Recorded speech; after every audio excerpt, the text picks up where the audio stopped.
everyone, it's Mandy. Thanks so much for joining me here for another process video.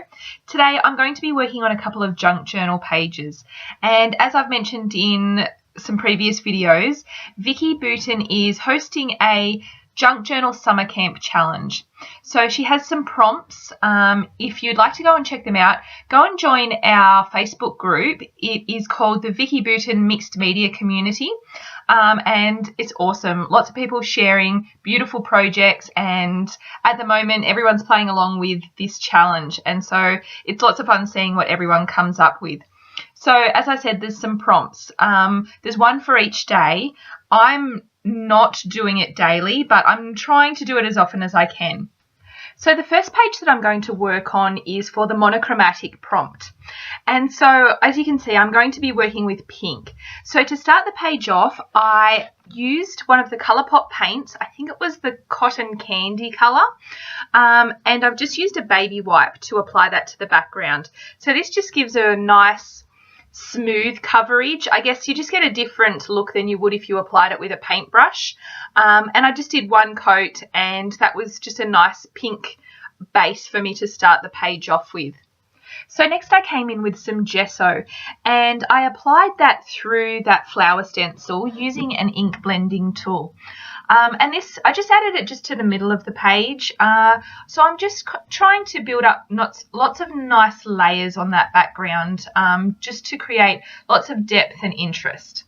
I then watered down the gesso and added some white ink splatters to the page using the paintbrush.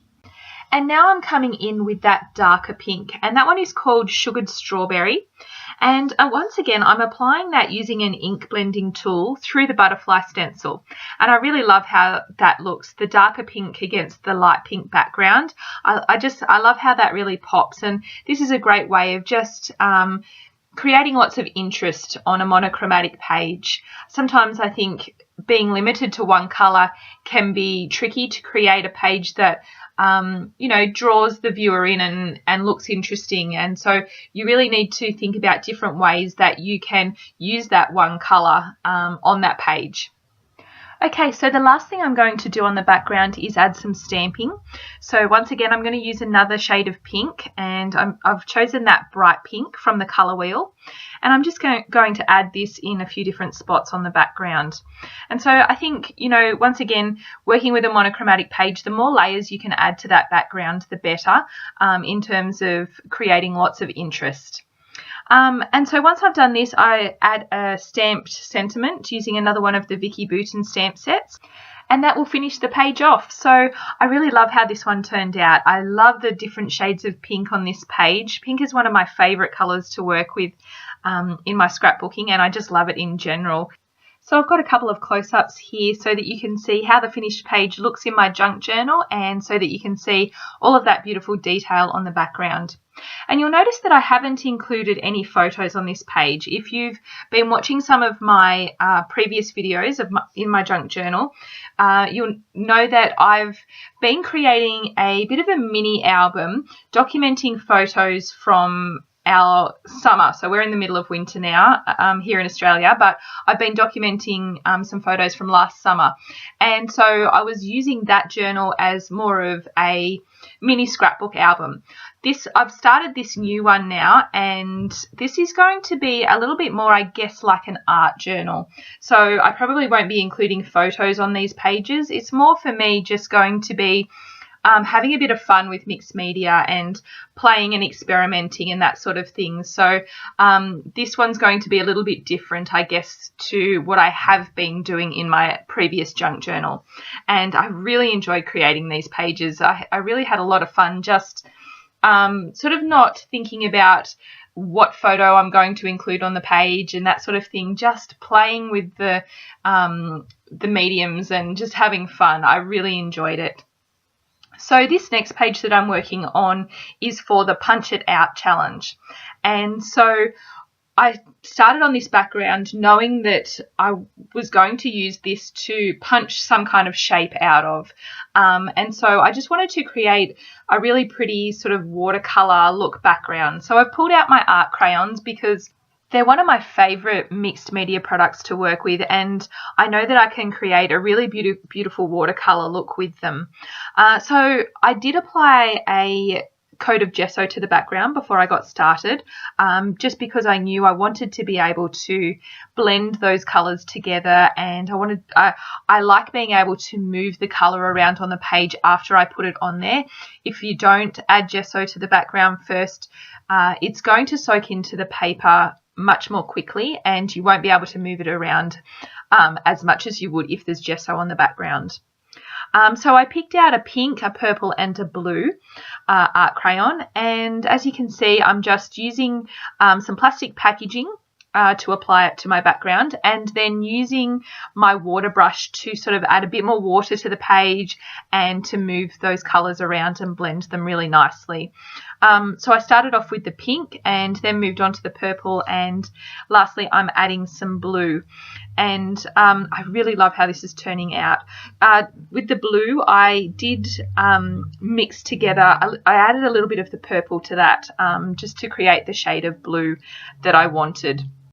And you can see that I've added quite a bit of water to that page, but that cardstock takes the wet mediums and the water really well without warping very much at all. So this was just one of the inserts that comes in the Junque Journal. When you buy the Junque Journal, it comes with 4 tabbed inserts, and then I think there's about 12 of these white pages. So if you want to add more pages though to your Junque Journal, you can purchase more of these white pages. There's craft and there's watercolour paper, and there's another one that goes with the All the Good Things collection. So there's lots of different inserts, and there's ones that have flaps that open outwards and upwards, so there's lots of options for your Junque Journal as well. Okay, so the next thing I'm doing on the background is just adding some stenciling using my stencil brush and using those same coloured art crayons again, but this time I'm using them dry. I did add, you can see that I spritzed a little bit of water onto my craft mat and that I rubbed the stencil brush on that first, and that just made it just a little bit damp. I didn't want it too wet, I just wanted it a little bit damp, and that kind of makes the pigment a little bit darker. As opposed to using the stencil brush completely dry. So you'll just get a bit more of a vibrant colour if it's slightly wet. And so I just did that because I wanted lots of variation in the depth of colour on that background, because I know that I'm going to be punching some shapes out of it. I just want, just lots of variation in colour to create lots of interest.